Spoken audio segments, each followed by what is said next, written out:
Bienvenidos a mi canal de YouTube. Estamos en la tercera parte de una serie de videos que se trata de los fundamentos de electrónica. Son temas básicos. Empezamos con circuito serie, vimos circuito paralelo y esta es la tercera parte y final donde veremos un circuito mixto, que es la mezcla de serie y paralelo. Y vamos a comenzar de inmediato para no alargarnos demasiado con este circuito resistivo que vemos acá en la imagen, que tiene una fuente, como hemos venido viendo, de 12 volts, corriente continua, y tenemos 7 resistencias con diversos valores. Acá ustedes pueden ir mirando para que se vayan familiarizando con el circuito. Y tenemos acá resistencias que están en serie, tenemos dos resistencias en paralelo aquí en el centro, y eso completa nuestro circuito. Entonces, lo primero que nosotros vamos a realizar es calcular la resistencia total del circuito para de esa manera poder calcular la corriente total. Entonces, vamos a empezar de derecha a izquierda. Acá tenemos R5, R6 y R7. Estas tres resistencias las vamos a convertir en una sola, que viene siendo esta, que es la RA. Como están en serie, simplemente tenemos que sumarlas, R5 más R6 más R7, y obtenemos la RA con un valor de 3,83 kilo ohms. Acá la tenemos.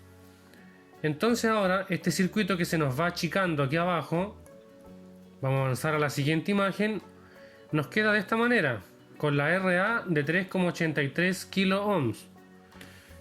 Ahora lo que vamos a hacer es estas tres resistencias que están en paralelo, transformarlas en una sola resistencia, que es la que está aquí abajo, que le hemos puesto RB.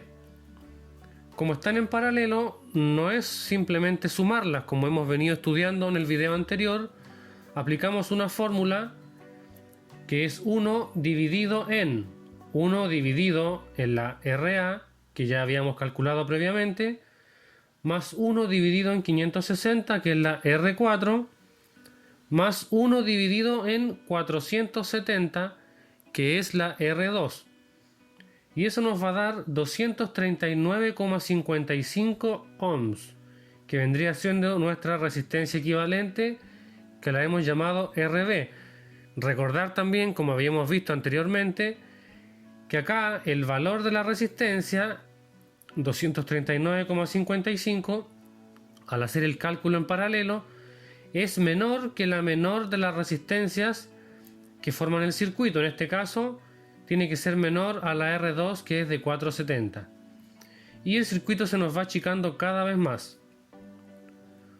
Una vez que ya tenemos este circuito, como nos quedan tres resistencias que están en serie, vamos a calcular la resistencia total, o RT, simplemente sumando R1 más RB más R3, y eso nos da 1,460 kilo ohms. Una vez que hemos calculado la resistencia total de 1,460 kilo ohms, podemos calcular la corriente total que fluye por el circuito aplicando las fórmulas que ya hemos visto bastantes veces. En este caso sería voltaje dividido por la resistencia, los 12 volts de la fuente dividido en la resistencia total, y eso nos da una intensidad de 8,219 miliamperes. De esa manera ya sabemos cuál es la intensidad total que consume nuestro circuito.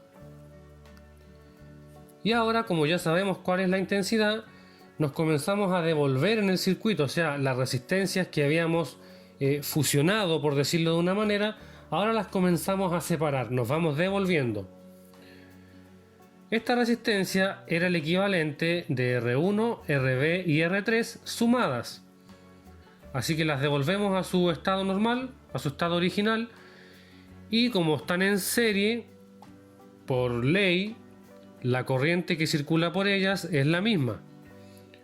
Entonces, conociendo ya ese valor de corriente, podemos calcular el voltaje que hay en cada resistencia aplicando la fórmula. Por ejemplo, la R1, para calcular su voltaje, Tomamos el valor de intensidad multiplicado por la resistencia y nos da 1,8 volts. Con R3 y RB hacemos exactamente lo mismo, multiplicando la intensidad, que es la misma, por el valor de la resistencia, y así obtenemos el voltaje que hay en estas tres resistencias. Seguimos avanzando y en este caso la RB, recordamos que era la mezcla de estas tres resistencias en paralelo, y en este caso, también aplicando la ley, sabemos que el voltaje en paralelo es el mismo en todos los componentes. Entonces, si sabemos que la RB tiene 1,97 volts, ese mismo voltaje, es el mismo en R4 y en RA.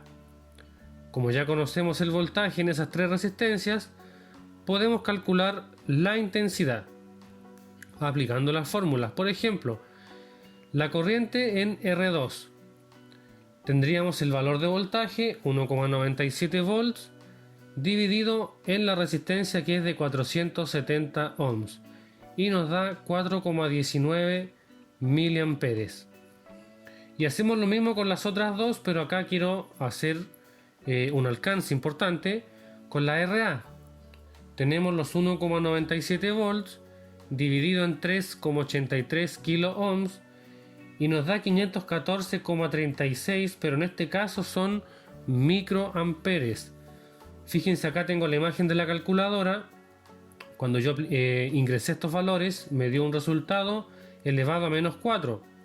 Presionamos enganche y nos da el valor elevado a la menos 6, que serían 514,36 microamperes, como ustedes pueden ver aquí abajo. Hay que tener precaución con este número porque nos podemos confundir con el valor, lo notamos en miliamperes y eso nos va a alterar todos los resultados. Seguimos avanzando y sabemos ahora que la RA tiene este voltaje y esta corriente, y es el equivalente de estas tres resistencias, pero en serie. Como están en serie, esta misma corriente es la misma para las tres resistencias. Por lo tanto, solo nos queda calcular el voltaje que hay en ellas. Y aplicamos la fórmula. Acá no coloqué el triangulito por un tema de espacio, pero acá tenemos todo escrito. Por ejemplo, el voltaje en la R5. Multiplicamos la intensidad, 514,36 microamperes, multiplicado por la resistencia y nos da 170 milivolts. Hacemos lo mismo con las otras dos. Y obviamente, si ustedes suman estos tres valores de voltaje, les va a dar como resultado el mismo voltaje que tenía su equivalente, que era la RA. Lo mismo con las demás resistencias. Y de esta manera, así de simple, tenemos completo nuestro circuito, cada resistencia con sus valores de corriente y voltaje. Acá tenemos la intensidad total, que sería la misma de la R1 porque es la primera resistencia, y esa intensidad también es la misma en la última resistencia del circuito, que es el retorno hacia la fuente. Aplicando la fórmula, ustedes pueden corroborar con voltaje y resistencia para calcular esta intensidad, o al revés para calcular el voltaje. En conclusión, lo que hay que hacer en este caso de circuitos es ir achicándolo de derecha a izquierda, transformando estas resistencias en una resistencia equivalente, respetando las leyes de circuitos ya sea serie o paralelo, hasta llegar a una sola resistencia, calcular su corriente y de ahí comenzar a devolverse en el dibujo, en el esquema, para poder sacar el voltaje y corriente de cada resistencia. De esta manera damos por finalizado este video de circuito mixto, y damos por finalizado la serie de videos de circuito serie, paralelo y mixto. Recuerden que en el primer video de circuitos en serie mostramos cómo usar la calculadora científica para no confundir los resultados. Así que si alguien tiene dudas, puede devolverse a ese video para que lo pueda comprender mejor. No olviden visitar mi blog ingenieropic.wordpress.com y nos vemos en el próximo video.